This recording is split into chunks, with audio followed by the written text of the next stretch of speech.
News line, अचूक वेधक. आज आपण यशवंतराव चव्हाण महाराष्ट्राचे पहिले मुख्यमंत्री त्यांच्या निमित्तानं आपण पुष्पदर्शन स्वर्गीय लोकनेते आमचं दैवत विलासराव पाटील उंडाळकर काका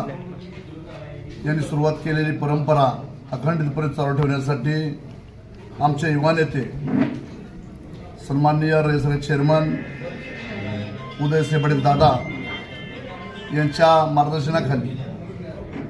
कृषी उत्पन्न बाजार समितीच्या वतीनं प्रदर्शनाची परंपरा सातत्यानं चालू ठेवण्याचं काम हे 20वे प्रदर्शन शेतकऱ्यांना औद्योगिक तंत्रज्ञान मिळावं, माहिती मिळावी आणि जगाच्या बाजारात जे उत्पादनं सातत्यानं वाढत चालले आहेत, किमती वाढत चालल्या आहेत, ती उत्पादनं करता यावी यासाठी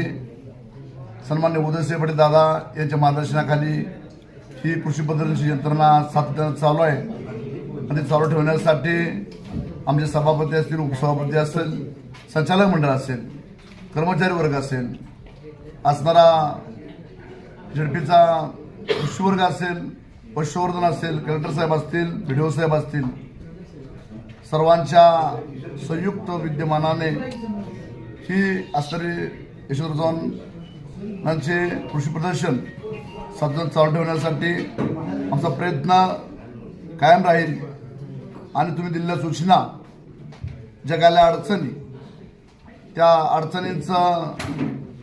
निवारण केलं जाईल अशी मी शेती उत्पन्न बाजार समितीच्या वतीनं ग्वाही देतो.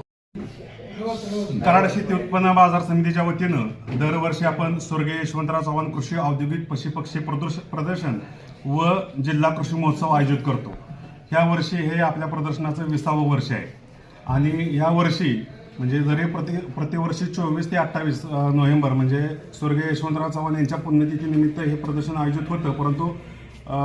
आत्ता ज्या आपल्या नगरपालिकेच्या निवडणुका होऊ घातल्या होत्या त्यामुळं ह्या आचारसंहितेमुळे हे प्रदर्शन 1 महिना पुढं आलं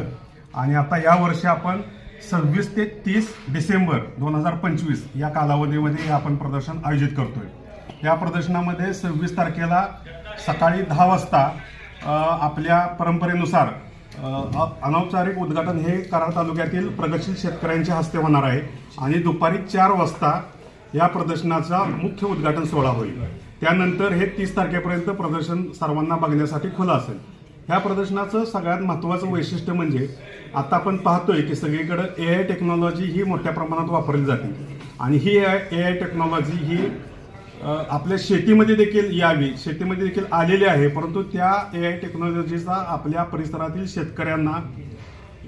कसा वापर करावा, त्या टेक्नॉलॉजीचं महत्त्व काय आहे आणि या टेक्नॉलॉजीच्या माध्यमातून आपण अधिकचं उत्पादन कसं घेऊ शकतो किंवा चांगली तांत्रिक शेती, तंत्रज्ञानयुक्त शेती कशी करू शकतो हे या AI टेक्नॉलॉजीमधून इथल्या लोकांना आणि शेतकऱ्यांना समजणार आहे. त्या AI टेक्नॉलॉजीमध्ये पीक व्यवस्थापन असेल, त्याचबरोबर रोग आणि कीड ओळख, त्याचबरोबर पीक आरोग्य निरीक्षण, पीक कापणीचा अंदाज, पाणी आणि पोषण व्यवस्थापन, त्याच पद्धतीने खत आणि पोषण व्यवस्थापन, या सगळ्या किंवा स्वयंचलित तण काढणे, अगदी तण सुद्धा कसं काढायचं किंवा तण सुद्धा तिथला रोबोट आपल्या शेतीमध्ये आलेलं तण हे कसं काढायचं किंवा तो रोबोट तो तण काढेल इथपर्यंतची टेक्नॉलॉजी आता प्रगत झाली आणि ही प्रगत टेक्नॉलॉजी आपल्या शेतकऱ्यांना कळावी याचं प्रामुख्यानं आपण ह्या प्रदर्शनाला AI टेक्नॉलॉजी आणि सेंद्रिय शेतीवर भर देऊन हे प्रदर्शन आपण यावर्षी भरवतोय. त्याच पद्धतीनं ह्या प्रदर्शनामध्ये 100 मोफत स्टॉल असतील जे शेतकऱ्यांना आणि बचत गटांना आपण त्याचा लाभ देणार आहोत. न्यूज लाईन, अचूक वेधक.